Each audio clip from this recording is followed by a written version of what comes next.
ఆశించమన్నాడు కానీ 37:4 ఏముంటుంది? యెహోవాను బట్టి సంతోషించము, అప్పుడు మీ హృదయవాంఛలు. అసలు ఎంత బాగున్నదండి. దీనికి ఆపోజిట్ చేస్తాం. సంతోషించడానికి బదులు విచారిస్తాం, బాధపడతాం, వీళ్ళ సహాయం కోరుతాం. ఎప్పుడైతే ఆ మాట చెప్తున్నారు, ఆ వెండిని నేను చూశాను, నేను కూడా ఆశించాను అనమాట. థ్యాంక్ యూ జీసస్, మాకు ఇటువంటి భాగ్యం ఇచ్చినందుకు వందనాలని. తాడిపత్రి వచ్చిన తర్వాత నా చిన్న కూతురు, నా పెద్ద కూతురు, నా భార్యకి ఉచితంగా వెండి చైన్లు మెడలోకి వచ్చాయి. దేవునికి స్తోత్రం కలుగును గాక. హల్లెలూయా, హల్లెలూయా. ₹1 మేము పే చేయలేదు, ఎవరిని అడగలేదు. దేవుడు ఒకరిని ప్రేరేపించి మరి అవి ఇవ్వటానికి దేవుడు వారిని బ్లెస్ చేశాడు. సరే, బాగానే ఉంది. మరి బంగారం ఎలా వస్తుంది? నెల్లూరు మీటింగ్స్కి వెళ్ళిన తర్వాత మేమేమి స్పీకర్స్ కాదు, అక్కడ మేము పిలువబడినటువంటి వారం కాదు, తీసుకుని వెళ్ళబడినటువంటి వారం. మాకు ఇచ్చిన అవకాశాన్ని బట్టి ఒక 10 నిమిషాలు దేవుని వాక్యాన్ని ప్రకటించి కూర్చున్న తర్వాత నా భార్య దగ్గర ఒకరు ప్రేయర్ చేయించుకోవడానికి వచ్చారు.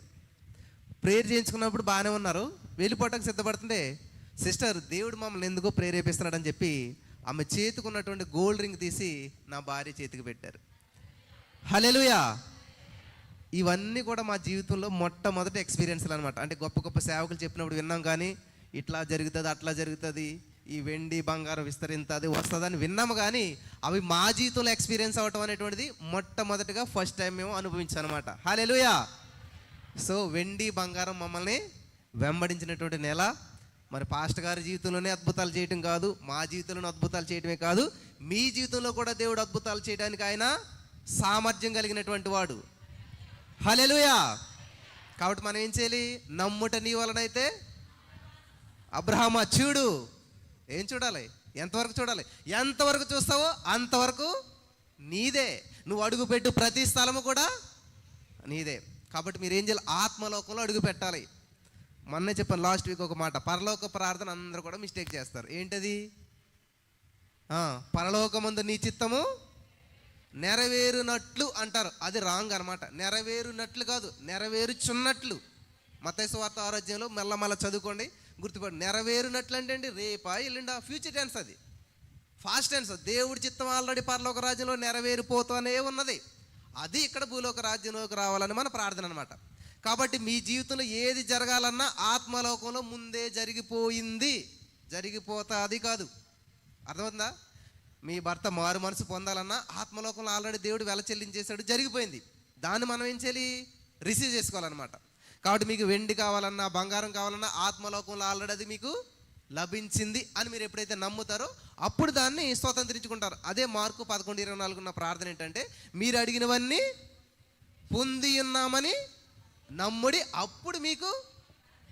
ఎంత చిన్న సెంటెన్స్లో ఉన్నటువంటి అర్థాన్ని మీరు చేసుకుంటే మీ జీవితం బిందాస్గా బ్రతికేచ్చు అనమాట. ఈ సూత్రం తెలిసాక మా లైఫ్ స్టైల్ మారిపోయింది, మేము చేస్తున్న పరిచర్య మారిపోయింది, మేము కనెక్ట్ అవ్వాల్సినటువంటి వ్యక్తులు కూడా మారిపోయారు అనమాట. ఎవరితో కనెక్ట్ అవ్వాలో, ఎప్పుడు కనెక్ట్ అవ్వాలో, ఏ టైంలో ఎక్కడ ఉండాలో దేవుడు మమ్మల్ని అక్కడ ఉంచడం మేము కళ్ళారా చూస్తున్నాం, అనుభవిస్తూ ఉన్నాం. హల్లెలూయా. ఈ రోజున మేము ఇక్కడ ఉండటం, మేము ఇక్కడ ఉన్నాం ఇప్పుడు, కానీ ఇది ఆల్రెడీ ఎప్పుడో ప్రణాళిక జరిగిందనమాట. సరే, మన స్తుతి సువాసనలోనే ముందుకెళ్ళిపోదాం. కీర్తనల గ్రంథం 149వ అధ్యాయం 6వ వచనం చదువుకుని మనం ముందుకెళ్దాం. కీర్తనల గ్రంథం 149వ అధ్యాయం 6వ వచనం. వారి నోట దేవునికి చేయబడు ఉత్సాహ స్తోత్రములున్నవి. స్తోత్రం దేవా సర్వోన్నతుడా, ఈరోజు ఈ యొక్క వాక్యాన్ని ధ్యానించడానికి నువ్వు ఇచ్చిన భాగ్యాన్ని బట్టి వందనాలు. ఈ యొక్క సంఘములో విత్తబడుతున్నటువంటి వాక్యం మరి 100 పంట ప్రతి వారు ఇప్పుడే అనుభవించాలి. నీ నామం మరింత మహింపరచబడాలి. అద్భుతమైనటువంటి ఆత్మీయ మర్మాలు మేము తెలుసుకుని వాటిని జీవితంలో ఉన్న ప్రభావ అమలు చేసి అనుభవించిన కృప చూపించమని నజరేయుడైన యేసుక్రీస్తు నామములో మానవ స్వరం మరుగు చేసే పరిశుద్ధాత్మ దేవుడా నీవే మాతో మాట్లాడమని నజరేయుడైన యేసుక్రీస్తు నామములో ప్రార్థించి నమ్మి పొందుకుని ఉన్నామా పరమ తండ్రి, ఆమేన్. హల్లెలూయా. ఇక్కడ ఈ వచనం మనం చదివితే మామూలుగానే ఉన్నది, సింపుల్గాను. ఇంగ్లీష్లో మనం చూసినట్లయితే ఉత్సాహ స్తోత్రాలని తెలుగులో ఉంది. ఇంగ్లీష్లో ఏమని ఉన్నదంటే హై ప్రైజెస్. ఇంగ్లీషు తెలుగు కాకుండా మూల భాషలోకి వెళ్ళిపోయామనుకోండి, అసలు దీన్ని ఏ ఉద్దేశంతో రాశారు అనేటువంటి దానిలోకి వెళ్ళామనుకోండి, ఈ యొక్క ప్రైజెస్ అంటే స్థుతులు అనేటువంటివి ఎలాగున్నాయంట, హెచ్చించబడేటువంటి స్థుతులు అంటివి, నార్మల్గా కాదు. హెచ్చించబడే స్థుతులు అంటే ఏంటి, మామూలు స్థుతులు అంటే ఏంటి, ఈ రెండు తేడా తెలుసుకుందామని మీరు రోజున ఈ రెండాటి మీద నేను మాట్లాడుతుంటాను. చాలామంది ఏం చేస్తారు, ఒక అనుకున్న పని, అనుకున్న ఉద్యోగం ఏదైనా వస్తే థ్యాంక్ యూ జీజస్, ఇది నార్మల్ అనమాట. కానీ హెచ్చించబడేటువంటి స్థుతులు మనం ఏ విధంగా చేయాలి? మీ జీవితంలో అనుకున్నట్టు జరిగితే, అనుకున్న కార్యం అనుకున్నట్టు జరిగితే, ఏదన్నా తలంచుకున్నారో అది జరిగింది అనుకోండి, అమ్మయ్య దేవుడు నువ్వు అనుకున్నట్టు చేశాడు కాబట్టి అది అద్భుతంగా భావించి దేవుని మహింపరుస్తావు, అది నేచురల్. ఈ లోకంలో ఎవరైనా సరే ఉద్యోగం వచ్చినా, పెళ్ళైనా, పిల్లలు పుట్టినా స్వీట్ పంచుతారు, అది చేస్తారు, అది కూడా ఒక విధంగా ఉత్సాహించడమే, సంతోషించడమే. కానీ ఇక్కడ మనం చూసినట్లయితే ఏమన్నదంటండి, ఉత్సాహ స్తోత్రములు అని చెప్పి మన బైబిల్లో ఉంటే మూల భాషలు ఏమన్నాయంటే దేవుని హెచ్చించే స్థుతులు, హై, బాగా హైప్ చేస్తున్నారు అంటారు కదా, ఇటు చాలా చేస్తున్నట్టు అంటారు కదా, అంటే ఉన్నదానికి మించి ఎక్కువ చేయటం. ఇక్కడ హెచ్చించే స్థుతులు అంటే ఏంటంటే కొంచెం ముందుకెళ్తే మనకి అర్థమవుతుంది. ఫర్ ఎగ్జాంపుల్ మనకి మామూలుగా స్తుతించే స్థుతులు అందరికీ తెలుసు, థ్యాంక్ యూ జీసస్, వందనాలు యేసయ్యా, ఇక్కడ తీసుకొచ్చినందుకు వందనాలు, అంటే వచ్చాం కాబట్టి, నా బిడ్డకి ఉద్యోగం ఇచ్చావు కాబట్టి నీకు వందనాలు. స్తుతి కూడిక ఎప్పుడు పెడతాం మనం, అనుకున్నట్టు జరిగిన తర్వాత. కానీ ఇక్కడ ఈరోజు నేను చెప్పబోయేటువంటి విషయాలు చాలా అద్భుతంగా ఉంటాయి. చాలా జాగ్రత్తగా ఒక పెన్న పుస్తకం ఇచ్చుకుని రాసుకోవాలన్నమాట. విన్నటువంటి వాక్యం అంట, మీరు ఆ గడప దాటి వెళ్ళే ముందే 80% మర్చిపోతారంట. తెలుసా మీకు ఇది? ఒక మనిషి నుంచి గ్రహించేది 45 మినిట్స్ మాత్రమే. అందుకే స్కూల్లో పీరియడ్ ఎంత టైం ఉంటుంది, 45 మినిట్స్ ఉంటుంది. తర్వాత పీరియడ్ మారిపోతుంటుంది, మ్యాథ్స్ ఫిజిక్స్ అలా మారిపోతుంటుంది. అలాగే ఈ రోజున మీరు కూడా విన్నటువంటి వాక్యాన్ని అబ్బే భలే ఉంది, చాలా బాగుంది అంటారు. ఆ గేట్ దాటి బయటికి వెళ్ళి ఏం చెప్పారంటే ఖచ్చితంగా మర్చిపోతారు. అది మనిషికున్న మరుపు అనేది ఒక వరమేలండి. సో దాన్ని మనం రిమైండ్ చేసుకోవాలంటే ఏం చేయాలంటే, బెరయా సంఘస్థులంట పౌలు గారు చెప్పిన వాక్యం అంత అద్భుతంగా చెప్పాడని విన్నారంట. అలా ఉన్నదో లేదని లేఖనాలు పరిశోధించారు. అంటే ఎలా చేశారు వాళ్ళు? ఖచ్చితంగా ఒక పెన్ను పుస్తకం పెట్టుకుని, మీలో ఎంతమందికి ఉన్నదో ఈ అలవాటు నాకు తెలియదు, కానీ నాకు చిన్నతనం 6వ తరగతి 7వ తరగతి చదివేటప్పుడు సేవకులు చెప్పినటువంటి వాక్యాలన్నీ కూడా, వాళ్ళు చెప్పినటువంటి స్టోరీస్ కానీ అన్నీ నేను రాసుకున్నాను. మా ఇంటికి చెదలు పట్టాయి అనమాట. చిన్నప్పుడు మాది పాత పూరీలు ఉన్నప్పుడు నేను బుక్స్ చదువుకున్న పుస్తకాలు పెడితే తెల్లవారిసరికి తినేసి, అలాగే నేను రాసుకున్న నోట్ బుక్స్ అన్నీ కూడా చెదలు తినేసాయి. కానీ నా మనసులో దాచుకున్నటువంటి వాటిని మాత్రం ఏ చెదలు కూడా పెళ్ళగించలేకపోయి, సడన్గా వాక్యం చెప్తున్నాడు, సడన్గా ఆ సిచ్యువేషన్, ఆ పాస్టర్ గారు అవన్నీ నాకు గుర్తొస్తాయి. 7వ తరగతిలో రాసుకున్నాయి. అందుకనే ఒకసారి చదివిన దానికి ప్రియులు, ఒకసారి రాసింది 10 సార్లు చదివిన దానికి సమానం అని చెప్పి, చదివిన దానికంటే రాసింది బాగా గుర్తుంటుందని మనకి టీచర్స్ కూడా చెప్తారు. అందుకని మేము ఎవరికైనా ఏం చెప్తామంటే 1000 సార్లు రాసేసేయండి. అంటే 1000 సార్లు రాస్తే అద్భుతం జరుగుతుందా? 1000 సార్లు రాయటం వల్ల నీ మనసు అనేటువంటిది దానికి ఫిక్స్ అవుతుంది అనమాట. సరే, ఇక్కడ కొంచెం మనం ముందుకు వెళ్దాం. దేవునికి స్తోత్రం కలుగును గాక. హల్లెలూయా. 34వ కీర్తన 1వ వచనం మనం చూసినట్లయితే, నేనెల్లప్పుడూ యెహోవాను స్తుతించెదను. ఎప్పుడు ఎల్లప్పుడూ చేయవలసిన పని ఏదన్నా ఉన్నది అని మనం చూసినట్లయితే ఏమున్నదంటారు? స్తుతించడం. మొదటి దశలోనికి 5:18 చూసినట్లయితే ఏముంటుందండి అక్కడ? చదువుదాం అది కూడాను. మొదటి దశలోనికి రాసిన పత్రిక 5వ అధ్యాయం 18వ వచనం చూసినట్లయితే, ప్రతి విషయమునందును కృతజ్ఞతాస్తుతులు చెల్లించుడి, ఇలాగూ చేయట యేసుక్రీస్తునందు మీ విషయంలో. అబ్బా, దేవుని చిత్తం ఏంటో అర్థం కావట్లేదండి అని చెప్పి చాలామంది అంటుంటారు. మీరు అనుకున్న ఉద్యోగం వచ్చినా దేవుని స్తుతించాలి, రాకపోయినా కూడా దేవుని స్తుతించాలి. అది క్రైస్తవునికి ఉండేటువంటి లక్షణం, స్వభావం అన్నమాట. అర్థమవుతుంది మీకు అందరికీ? మన స్వభావం అనేటువంటిది ఎప్పుడు మార్చుకోకూడదు. ఇప్పుడు మీరు ఆడవాళ్ళుగానే ఉంటారు. 10 మంది వచ్చి లేదు నువ్వు మగోడు అంటే మారిపోతారా? ఎంతమంది ఎన్ని చెప్పినా కూడా మీ యొక్క స్వభావం అనేటువంటిది మార్చుకోకూడదు. ఇక్కడ స్తుతి అనేటువంటిది మన స్వభావం అయినదనమాట. ఈరోజు కొన్ని ప్రాముఖ్యమైన విషయాలు మీకు తెలియజేయాలని చెప్పి నేను ఆశపడుతూ ఉన్నాను. ఒక విద్యార్థి ఎగ్జామ్స్కి టైం వచ్చేసింది, చాలా బాగా ప్రిపేర్ అవుతున్నాడంట. బాగా ప్రిపేర్ అయిపోయాడు. ఎగ్జామ్కి వెళ్ళే ముందు మాకు నుంచి ప్రార్థన చేస్తున్నాడంట. ఏమని? యేసయ్యా నాకున్నటువంటి శక్తి సామర్థ్యాన్ని బట్టి, నువ్వు ఇచ్చిన జ్ఞానాన్ని బట్టి నేను బాగా ప్రిపేర్ అయ్యాను. ఈ ఎగ్జామ్ పాస్ అయినట్లయితే నీకు 1000 స్తుతులు చెల్లిస్తాను. హల్లెలూయా. ఇది అందరూ చేస్తారు. ఆ ప్రార్థన అక్కడితో అయిపోతే నేను చెప్పను, కానీ ఆ ప్రార్థన ఇంకా ఎక్స్టెండ్ అవుతూ ఉన్నదంట. ఎలాగని? ఒకవేళ ఏంటంటే, ఒకవేళ ఏమవుతుంది, ఈ ఎగ్జామ్కి నేను ఫెయిల్ అయితే ఇంకా మళ్ళీ లైఫ్లో నీ చర్చికి రాను, అది మన ప్రార్థన. ఈ ఎగ్జామ్కి నేను ఫెయిల్ అయితే మళ్ళీ నీ మొఖం చూడను, అది మన ప్రార్థన. కానీ ఆయన అలా చేయట్లేదు అబ్బాయి. మరి ఆ తల్లిదండ్రులు ఎలా నేర్పారు? కానీ ఆ చిన్నోడి ప్రార్థన ఎలాగుందంటే, ప్రభా ఈ ఎగ్జామ్ పాస్ అయినట్లయితే 1000 స్తుతులు నీకు చెల్లిస్తాను, ఒకవేళ ఈ ఎగ్జామ్ ఫెయిల్ అయినట్లయితే 10,000 స్తుతులు నీకు చెల్లిస్తాను అన్నాడంట. హల్లెలూయా. ఇది ఎవరన్నారో వినలేదు, కానీ ఈ ప్రార్థన ఎవడన్నాడంట? లేదు. ఫస్ట్ ఎవరికి వెళ్తుంది తెలుసా? మనం చేసే ప్రార్థన ఎవరికి వెళ్తుంది?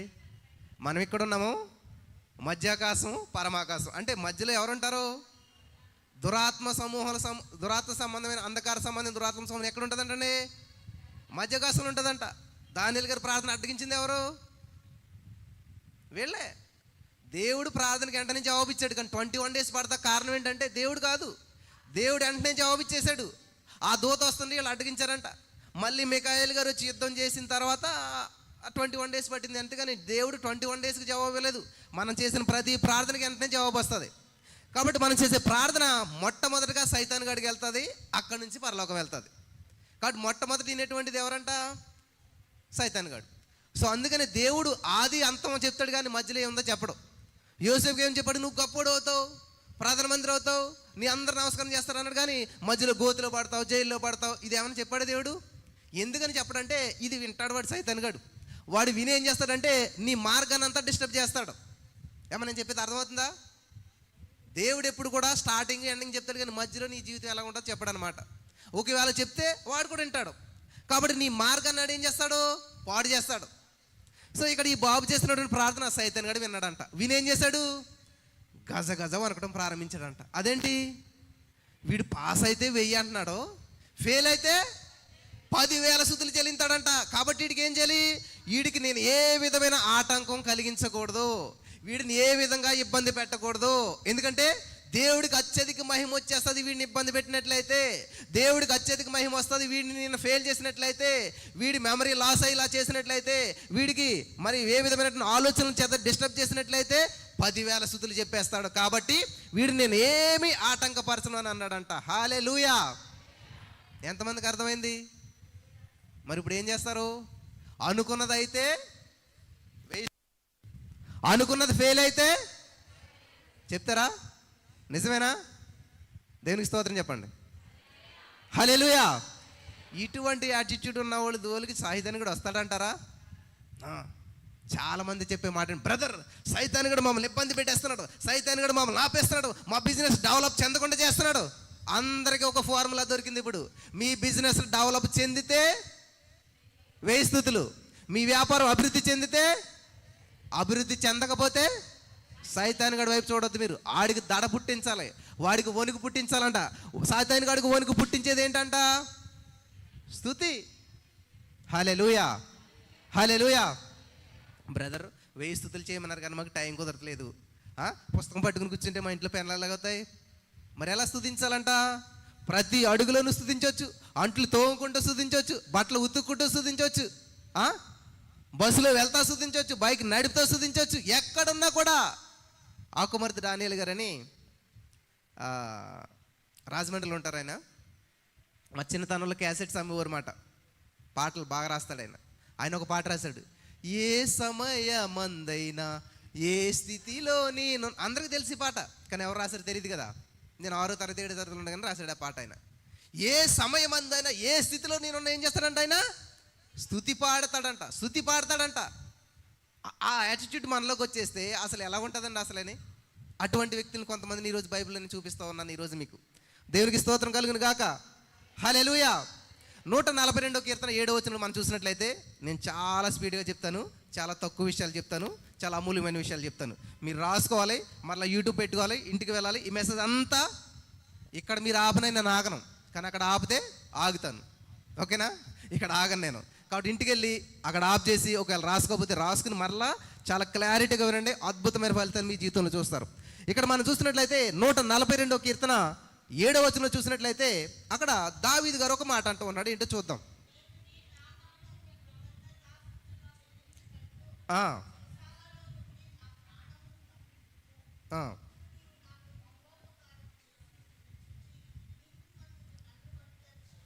నేను చదువుతానేనండి. నేను నీ నామమునకు కృతజ్ఞతాస్తుతులు చెల్లించున్నట్లు చెరసాల నుండి నా ప్రాణమును తప్పించుము. అప్పుడు నీవు నాకు మహోపకారం చేసి ఉండేది చూసి నీతిమంతులు నన్ను బట్టి అతిశయపడుదురు. ఏం చేస్తారంటండి? కృతజ్ఞతాస్తుతులు చెల్లించినట్లు. ఇక్కడ ఒక డీల్ జరుగుతూ ఉంది.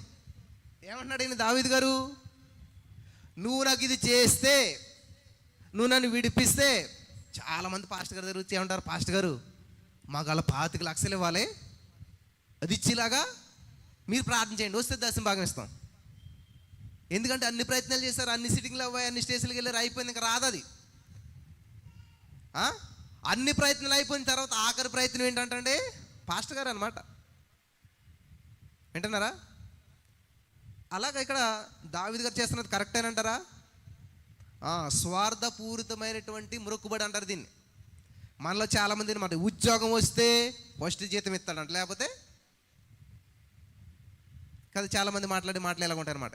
ఇది జరిగితే ఒక ఆయన మాకు అప్పులన్నీ తీరిపోతే మా ఫ్యామిలీ అంతా వచ్చి బాప్తిసం పొందుతారంట, లేకపోతే ఎక్కడికి వెళ్తారు?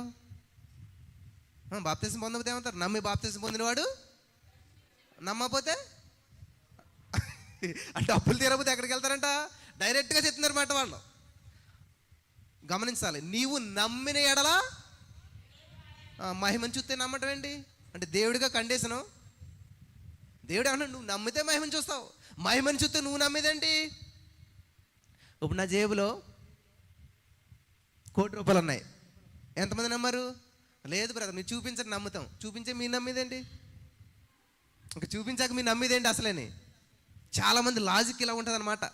దేవుడు అద్భుతం చేస్తే అప్పుడు బాప్తిసం పొందుతాను, దేవుడు ఉద్యోగం ఇస్తే నేను ఇది చేస్తాను. అది కాదు ఇక్కడ దావీదు గారు పలుకుతున్న మాట ఏంటంటే, నేను నిన్ను కృతజ్ఞతలు చెల్లించినట్లు, చెల్లిస్తానట్లేదైనా, నేను చెల్లించాలంటే నువ్వు అది చేయాలి.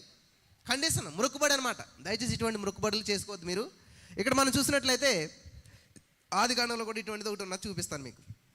ఆదికాండం 28వ అధ్యాయం 20వ వచనం, 2 వచనాలే నేను చదువుతాను, జాగ్రత్తగా వినండి. ఆదికాండం 28వ అధ్యాయం 20వ వచనం.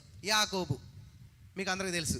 యాకోబు ఏమన్నాడంటే, నేను తిరిగి నా తండ్రి ఇంటికి క్షేమంగా వచ్చినట్లు దేవుడు నాకు తోడై ఉండి నేను వెళ్ళుచున్న ఈ మార్గంలో నన్ను కాపాడి తినుటకు ఆహారము ధరించుకునే వస్త్రము నాకు దయచేసిన ఎడల యెహోవా నాకు దేవుడై ఉండును.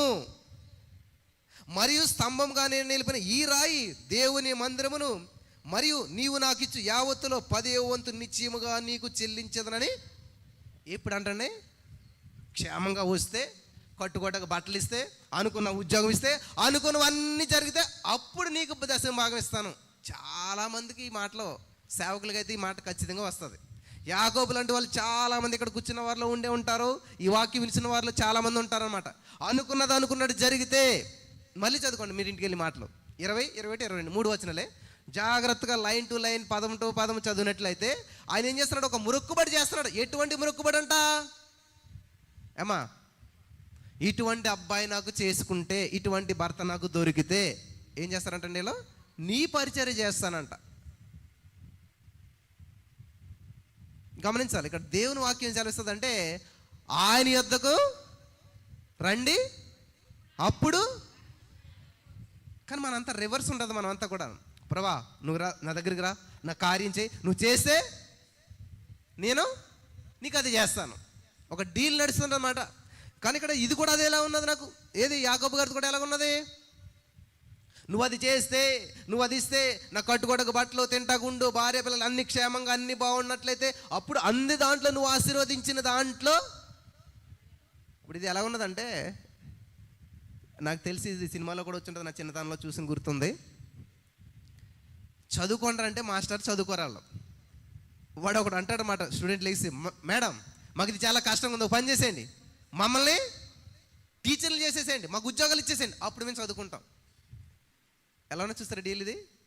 వీళ్ళు కష్టపడి ఉద్యోగాలు సంపాదించారంట, ముందు ఉద్యోగాలు ఇచ్చేస్తే అప్పుడు వీళ్ళు చదువుకుంటారంట. ఈ రోజున ప్రతి విశ్వాసి ప్రార్థన ఎలాగుందంటే, దేవా ముందు నన్ను దీవించేస్తే అప్పుడు నిన్ను. ఇది రివర్స్ అనమాట. ఇలా కాదు. మరి ఎలా చేయాలి అని చూసినట్లయితే ఇంకొక వ్యక్తి చేసినటువంటి ప్రార్థన చూస్తే చాలా ఆశ్చర్యం అవుతుంది. చాలాసార్లు చదువుకుంటారు మీరు. హబక్కూకు గ్రంథం మనం చూసినట్లయితే 3:17-18 వండర్ఫుల్ ఉంటుంది అక్కడ. హబక్కూకు గ్రంథం 3:17-18 చూసినట్లయితే అక్కడ దేవుని వాక్యం సెలవిస్తున్నదంటే, అంజూరపు చెట్లు పూయకుండినను, ద్రాక్ష చెట్లు ఫలించకపోయినను, ఒలివ చెట్లు కాపు కాయకుండినను, చేనిలోని పైరు పంటకు రాకపోయినను, గొర్రెల దొడ్డిలో లేకపోయినను, సాలలో పశువులు లేకపోయినను, నేను యెహోవా యందు ఆనందించెదను, నా రక్షణకర్త అయిన దేవుని యందు నేను సంతోషించెదను, స్తుతించెదను. స్తుతించే వారు ఎప్పుడు సంతోషిస్తారు? సంతోషంగా ఉండేవారు ఎప్పుడు స్తుతిస్తారు? సనిగే వారు దేవుని స్తుతించలేరు, దేవుని స్తుతించేవారు సనగలేరు. ఏదో ఒకటి చేస్తారు. అమ్మ వింటున్నారా? సనిగేవారు దేవుని స్తుతించలేరు, దేవుని స్తుతించేవారు సనగలేరు. 1 కొరింథీ 10:10 మీరు చదువుకున్నట్లయితే అక్కడ ఏముంటుందంట, వారంతా కూడా సనిగి సంహారకుని చేతిలో నశించారంట. ఇజ్రాయేల్ ప్రజలు 30 లక్షల మంది వరకు ఏమైపోయారంటండి? లక్షల మంది రాలిపోయారంట. ఎందుకని? సనిగి సంహారకుని చేతిలో అంత ప్రమాదం చూసారా? కానీ ప్రతి విషయంలో అన్నం వండినప్పుడు, కూర వండినప్పుడు, పని చేసినప్పుడు, బయటకు వచ్చినప్పుడు, ఇంట్లో ఉన్నప్పుడు, ఈవెన్ చర్చిలో కూర్చున్నప్పుడు కూడా సనుక్కుంటూ ఉంటాం మనం అంతా కూడా. సనుగుడు ఎంత ప్రమాదకరమో చూడండి. డైరెక్ట్గా ఓపెన్ చేస్తుందంట సైతాన్ గాడికి ద్వారం. కాబట్టి ఎప్పుడు కూడా సనుగుడు అనేటువంటిది చేయకండి. సనగటం చాలా ప్రమాదకరం. స్తుతించండి, మీ స్థితి మారుస్తుంది. ఇక్కడ అలాగా కొంతమంది యొక్క భక్తుల యొక్క జీవితాలు నేను చూపించాలని చెప్పి ఆశపడుతున్నాను. హబక్కూకులాగా మనం మాట్లాడాలంటే ఎంత దమ్ముండాలండి అసలేని. వాక్యం చదువుతాం, అందరికి తెలుసు, రిఫరెన్స్ తెలుసు, కానీ వింటాం బాగానే ఉంటుంది. దాన్ని అప్లై చేసేసరికి ఏది ఉన్నా లేకపోయినా స్తుతించగలుగుతామా? మనసు నలుగుతూ ఉంటుంటుంది.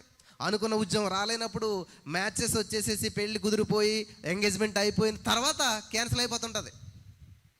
అప్పుడు ఇంట్లోకి వెళ్ళి గొంతులేసి స్తుతించిన వాళ్ళు ఎవరైనా ఉన్నారా? నేనున్నాను అలాగా. నాకు కూడా మ్యారేజ్ సెట్ అయిపోయింది. నాకు ఏమి తెలియదు. అప్పుడు తీసుకెళ్ళారు ఎవరో సేవకులు, చూశారు, ఇంక ఇదే పెళ్ళి అన్నారు. ఇంక మనం ఏం చేస్తాం? ఏం మాట్లాడలేదు. కానీ నాకు మనసు అంతా నలుగుతుంది, ఇది దేవుని చిత్తం కాదు, కానీ నేను బయటకు మాట్లాడలేను. మాది చూస్తే చిన్న పూలు గుడిసే, దాన్ని మళ్ళీ డెకరేట్ చేయడానికి చాలా డబ్బులు ఖర్చు పెట్టి అన్నీ చేశాను. వాళ్ళు వచ్చేస్తారు, ఇంకా మాది అంతా అయిపోయింది. వాళ్ళ వైపు నుంచి రావాలి, ఓకే చేసుకోవాలి. నేను ఎలా పడుకుంటున్నాను, ఎలా లేసి నాకు ఏం అర్థం అవ్వట్లేదు. గందరగోళం ఉంది మనసు అంతా కూడా. ప్రభా ఇది ఎలాగా, ఇది ఎలా తప్పించుకోవాలి, ఏం చేయాలి అని చెప్పి దేవునికి స్తుతి చెల్లిస్తూ ఉన్నాను, మహింపరుస్తూ ఉన్నాను. విచిత్రమైన విషయం ఏంటంటే, దుష్టుడు ఎవడో తరమకుండా పారిపోతాడంట. నువ్వెప్పుడైతే దేవుని స్తుతిస్తూ ఉన్నావో ఈ కార్యాలు నీ జీవితంలో జరుగుతాయి. తర్వాత ఏమైందంటే, వాళ్ళు ఎందు నిమిత్తమో మొత్తం మీద రాలేదు. వాళ్ళు రాకపోతే బాధపడతారు కదా. కానీ నేను మాత్రం ఏం చేస్తున్నాను? పండగ చేసుకున్నాను అన్నమాట. దేవుని స్తుతిస్తూ ఉన్నాను. హల్లెలూయా, హల్లెలూయా. తర్వాత మళ్ళీ కాల్ చేశారు, వస్తామన్నారు అనుకోండి, ఇంకా నేను ఛాన్స్ ఇవ్వలేదు వాళ్ళకి.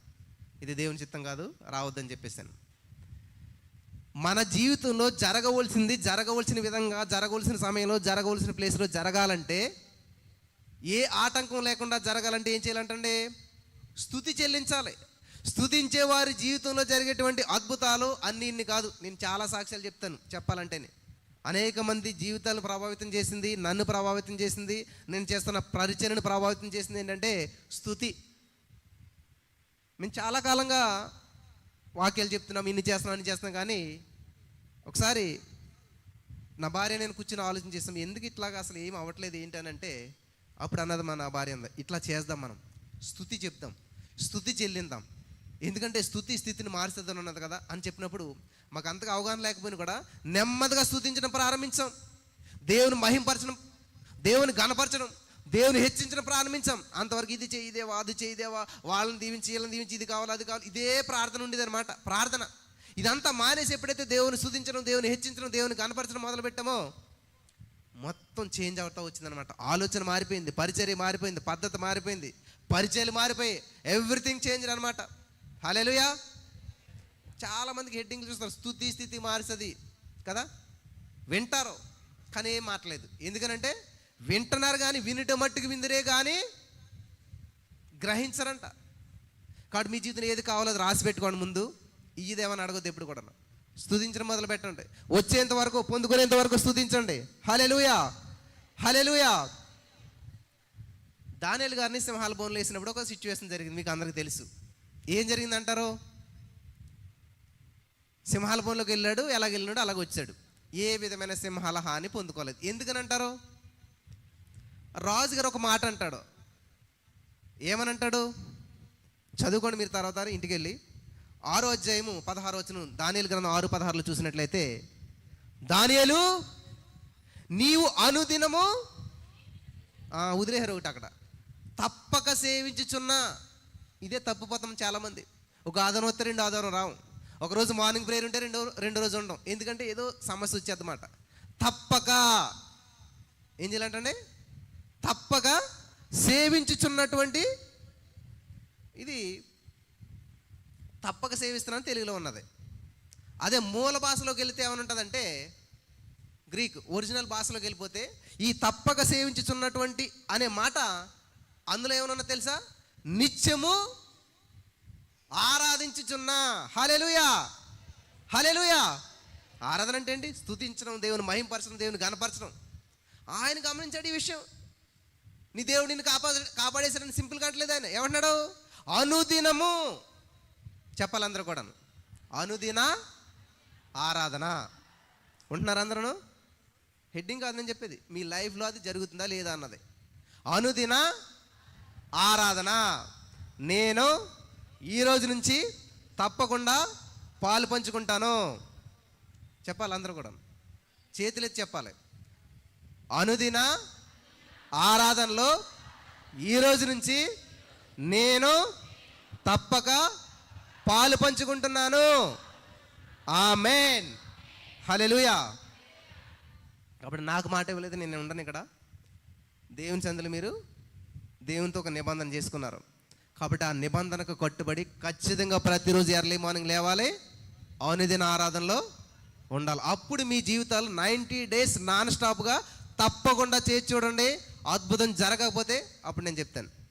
90 days ఒక్కరోజు మిస్ అవ్వకుండా 90 days ఛాలెంజ్ తీసుకుని చూడండి ప్రియులరా.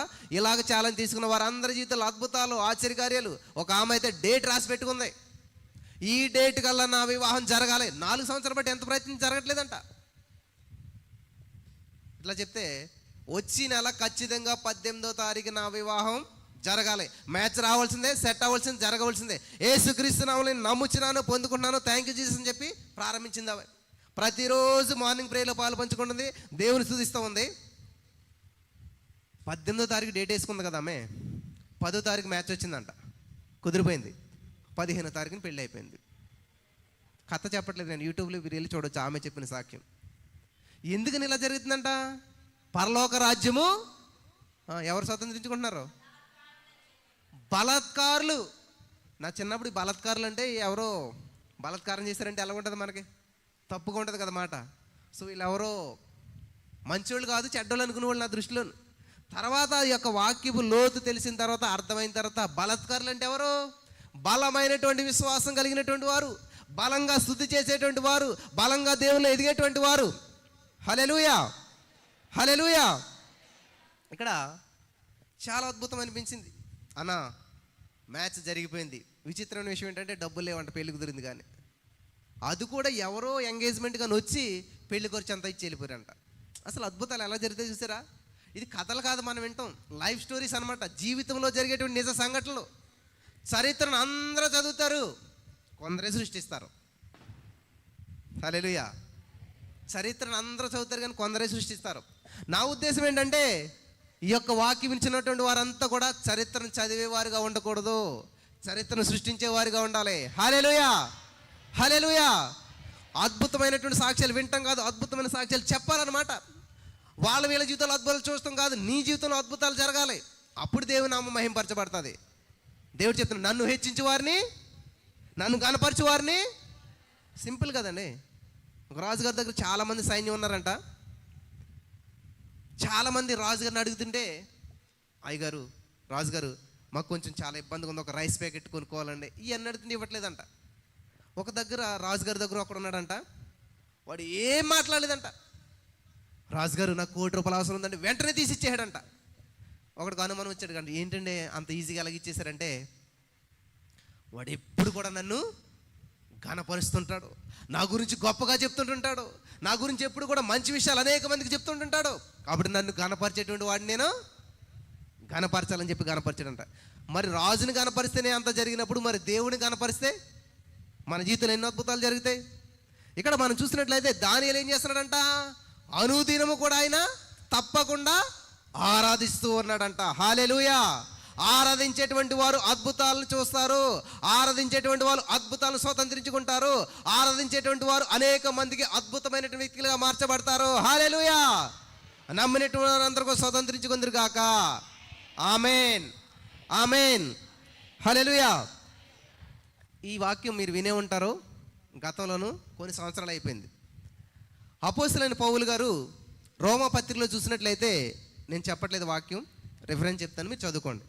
రోమా పత్రిక 7వ అధ్యాయం 23వ వచనంలో ఆయన చెరలో ఉన్నాడంట, ఒక సమస్యలో ఉన్నాడంట.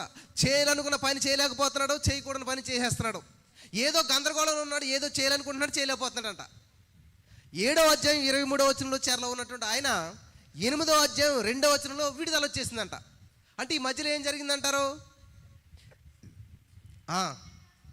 కృతజ్ఞతాస్తుతులు విన్నారు ఈ వాక్యం, పాస్టర్ గారు చెప్పారు. ఇదంతా కూడాను కృతజ్ఞతాస్తుతుల గురించి చెప్పినప్పుడు ఇదంతా చెప్పారు పాస్టర్ గారు. ఎంతమంది గుర్తుంది ఈ మాట? అందుకనే మనం వింటూ ఉండాలన్నమాట. ఒక మెసేజ్ కనీసం 8 టైమ్స్ అని వినాలంటండి. 50 సార్లు వింటే ఇంకా తిరిగి ఉండదు అనమాట. కానీ మనం ఎప్పుడు కూడా ఒకసారి వింటాం, విడిచిపెట్టేస్తాం. ఇప్పుడు ఒక గోడకు మేకు దింపాలనుకోండి, శుద్ధించుకుని ఇలా కొట్టి వెళ్ళిపోతుంది, అది వెళ్ళదు. ఒకవేళ ఒక దెబ్బ కొట్టి నువ్వు పెడితే కొంచెం వెళ్తుంది, దానికి నువ్వు బ్యాగ్ లేకపోతే ఒక ఫోటో ఫ్రేమ్ పెట్టావు అనుకోండి, కింద పడుతుంది, ఇరిగిపోతుంది. నువ్వు దానికి ఏది తగిలించినా కూడా అది కదలకుండా మెదలకుండా ఉండాలంటే ఎలా ఉండాలంటండి? లోతుగా కొట్టాలి. ఎన్ని దెబ్బలు కొట్టాలి? అది దిగేంత వరకు కొడతా ఉండాలన్నమాట. అలాగే ఈ హృదయం అనేటువంటి ఈ గోడలోకి ఈ వాక్యం అనేటువంటిది దిగాలంటే ఏం చేయాలంట? పదే పదే పదే పదే పదే పదే వినాలన్నమాట. చాలామంది ఆదివారం తప్ప మళ్ళీ బైబిల్ ఓపెన్ చేయరు. అందుకనే ఈ మార్నింగ్ సర్వీసులు అనేటువంటి పెడతాం అనమాట. అనుదిన ఆరాధన, ప్రతిరోజు ప్రభు సన్నిధి, ఇవన్నీ ఎందుకని అనుకుంటున్నారు? చాలామంది ఆదివారం టు ఆదివారం బలపడిపోతారు అనుకుంటారు. వారానికి 4 రోజులు భోజనం చేసి బలంగా ఉంటారా? ప్రతిరోజు లంచ్, డిన్నరు, బ్రేక్ఫాస్ట్, మధ్యలో స్నాక్స్, ఇంకేంటంటే ఉంటాయి కదా, ఇవన్నీ వేస్తే కానీ మనకి రెక్కాడితే కానీ డొక్కాడదు అంటారు కదా. రెక్కాడతాం కాదు, నోరు ఆడితే కానీ డొక్కాడదు చాలామందికి. నోరు ఎప్పుడు కదులుతానే ఉండాలి, ఏదో తింటానే ఉండాలన్నమాట. నేనంటాను నిజంగా అదే విధంగా నోరును ఉపయోగించండి. దేనికి? స్తుతించడానికి ఉపయోగించండి, దేవుని మహింపరచడానికి ఉపయోగించండి, దేవుని ఘనపరచడానికి ఉపయోగించండి. అలాగే నిరంతరం కూడా దేవుని స్తుతించే వారి జీవితంలో గొప్ప అద్భుతాలు చూస్తారు. హల్లెలూయా, హల్లెలూయా.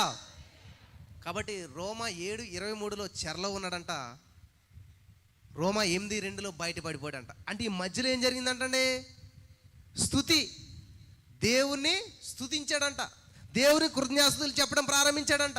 కాబట్టి మీ జీవితంలో ఏం చేయాలో అర్థం కావట్లేదు, ఏ పరిస్థితిలో మీరు ఏ నిర్ణయం తీసుకోవాలో అర్థం కావట్లేదు అంటే ఏం చేయాలి తెలుసా? కూర్చుని మంచిగా గదిలోకి వెళ్ళి తలుపేసుకుని, థ్యాంక్ యూ జీసస్, నీకు వందనాలు యేసయ్యా, నా జీవితంలో నువ్వు కలుగ చేసుకున్నందుకు వందనాలు యేసయ్యా, నా జీవితంలో నేను ఏ నిర్ణయం తీసుకోవాలో, ఏ మార్గంలో వెళ్ళాలో, ఎటువంటి పరిస్థితులు గుండా వెళ్ళాలో ఆ పరిస్థితుల్లో నన్ను నడిపించినందుకు వందనాలు యేసయ్యా అని చెప్పి మీరు నడిస్తే నీకు పరిశుద్ధాత్మ దేవుడు గైడెన్స్ ఇస్తాడు.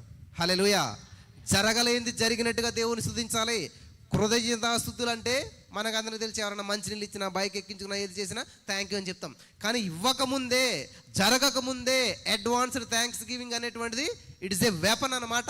అప్పుడు మీ జీవితంలో అద్భుతాలు చూస్తారు. ఇంకొక విషయాన్ని నేను చూపిస్తాను ప్రియులారా.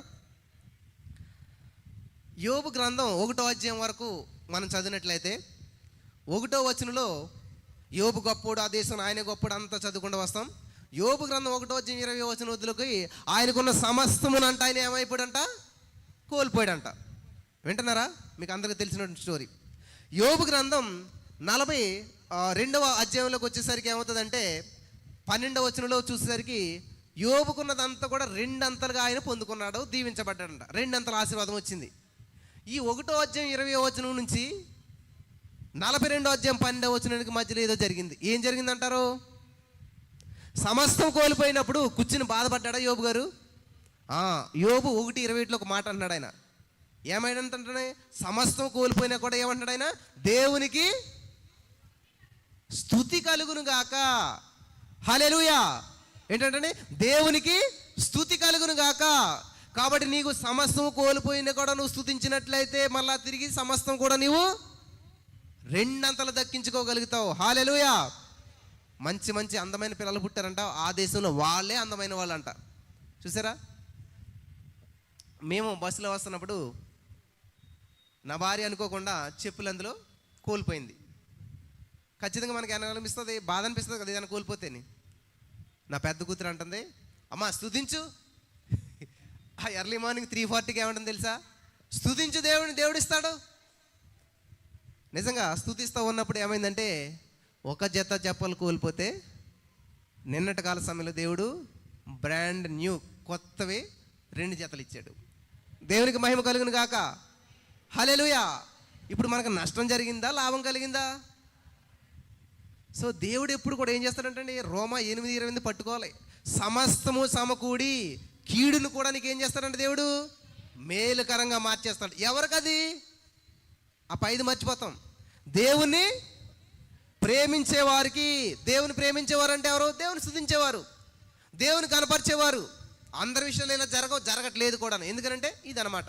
నేను ఇంకొక 2 మాటలు చెప్పి నేను ముగిస్తాను ప్రియులారా. కాబట్టి యోబు సమస్తం కోల్పోయాడు, సమస్తము తిరిగి దక్కించుకోవడానికి మధ్యలో జరిగిన ప్రాసెస్ ఏంటంట? స్తుతి. ఇంకొక విషయం నేను చెప్తాను.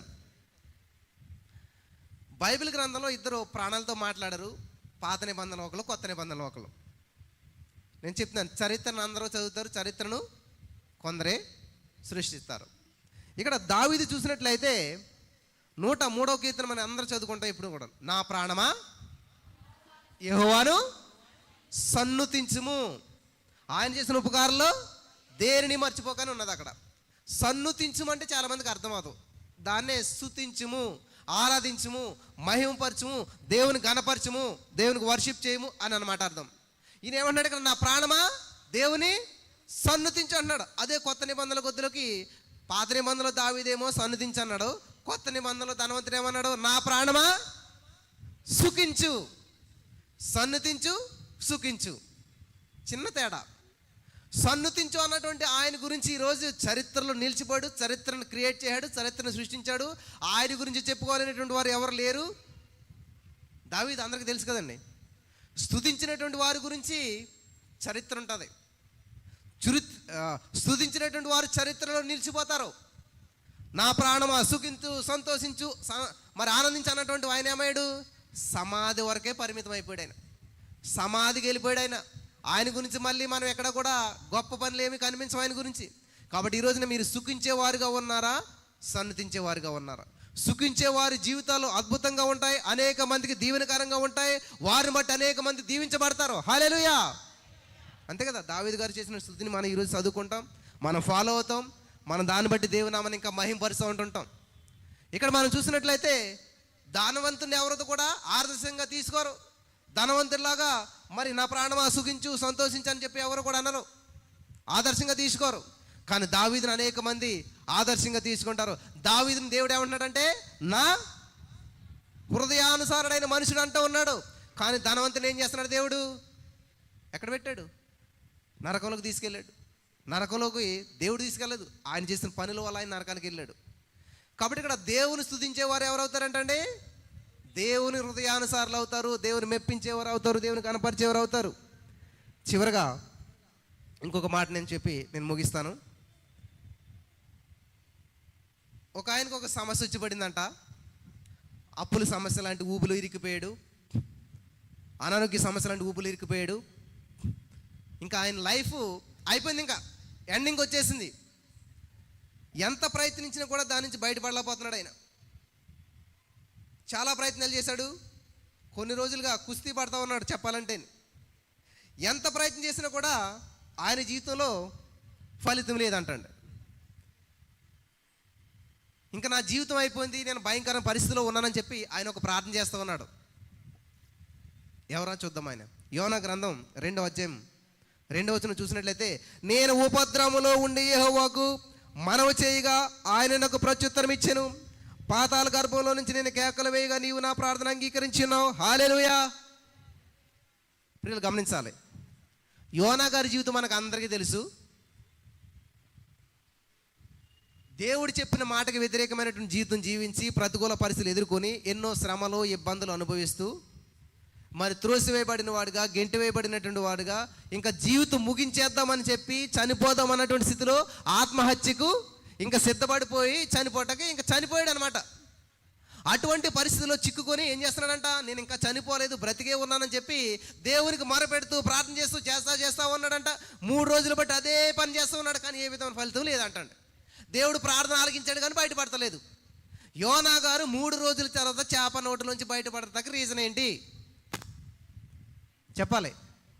ఏంటమ్మా? 10వ వచనం ఉంది. 10వ వచనంలో అంతలో యెహోవా మత్స్యమునకు ఆజ్ఞగా యెహోవా యోనాను నేల మీద కక్కివేసెను. ఎందుకు కక్కివేసింది అంటారు? 9వ వచనం చూద్దాం మనం. 9వ వచనంలో కృతజ్ఞతాస్తుతులు చెల్లించి నేను నీకు బలు నర్పింతును. చూసారా? కృతజ్ఞతలో ఉండేటువంటి పవర్ చూసారా? స్తుతిలో ఉండేటువంటి పవర్ చూసారా? 3 రోజులు బట్టి ప్రార్థన చేస్తూనే ఉన్నాడు, దేవుడికి మొరపెడుతూనే ఉన్నాడు, ఎన్నో చేస్తూ ఉన్నాడు. ఆ బూదిగంత లోపల ఉన్నాను నేను, ఎన్నో సమస్యలో ఉన్నాను, ఎన్నో ఇబ్బందుల్లో ఉన్నాను, ఎన్నో చేస్తున్నాడు, కానీ ఏ విధమైనటువంటి ఫలితం లేదు. ఎప్పుడైతే దేవునికి ఏం చేస్తున్నాడంటండి, చాలా బాగుంది ఈ వచనం నాకు. కృతజ్ఞతాస్తుతులు చెల్లించి నేను నీకు బలు నర్పింతును, నేను మొక్కుకుని మొక్కు బలను చెల్లింపక మానను, యెహోవా యొద్దనే రక్షణ దొరుకునని చెప్పి ప్రార్థిస్తున్నాడంట. ఫస్ట్ కృతజ్ఞత, తర్వాత ప్రార్థన. కాబట్టి కృతజ్ఞతాస్తుతులు చెల్లించి దేవుడికి ఎప్పుడైతే స్తుతించడం మొదలుపెట్టాడో, కృతజ్ఞతలు చెప్పడం మొదలుపెట్టాడో, అప్పుడు డెలివరెన్స్ ప్రారంభించబడింది, అప్పుడు విడుదల పొందాడు, అప్పుడు చేప నోట్ల నుంచి బయటపడ్డాడు. హల్లెలూయా, హల్లెలూయా. ఈరోజు మీరు యోనా వలె అప్పుల ఊపిలో, అప్పుల ఉపద్రవంలో, అనారోగ్యమైనటువంటి సమస్యలో, గుడ్రాలతోనటువంటి సమస్యలో, మానసిక ఒత్తిడిలో, లేకపోతే భార్యాభర్తల మధ్య వచ్చినటువంటి సమస్యల ఆ యొక్క ఉపద్రవంలో మీరు చిక్కుకొని అంధకారంలో ఉన్నట్లయితే మీరు చేయవలసింది ఏంటి తెలుసా? మీరు విడుదల పొందుకోవడానికి మార్గం ఏంటి తెలుసా? కృతజ్ఞతాస్తుతులు చెల్లించాలి. హల్లెలూయా. స్తుతి మీ స్థితిని, మీ పరిస్థితిని, మీ జీవితాన్ని, సర్వస్వాన్ని మార్చేస్తుంది అనమాట. హల్లెలూయా. నమ్ముచున్నారా? మరి ఈ రోజున దేవుడు అద్భుతమైన అవకాశాన్ని బట్టి ఇంతవరకు దేవుని స్తుతించడానికి, దేవుని మహింపరచడానికి, ఈ విధంగా మీ మధ్యలో కూడుకుని స్తుతి యొక్క గొప్పతనాన్ని వర్ణించడానికి దేవుడు ఇచ్చినటువంటి భాగ్యాన్ని బట్టి సమస్త మహిమ దేవునికి చెల్లును గాక. మీరు అనుకున్నట్టు అయినా అవ్వకపోయినా, జరిగితే 1000, జరగకపోతే 10,000 ప్రింట్ చేసుకోండి మైండ్లను. అటువంటి భాగ్యం ఇక్కడ ఉన్న వారందరికీ దేవుడు అనుగ్రహించి నడిపించును గాక. ఆమేన్.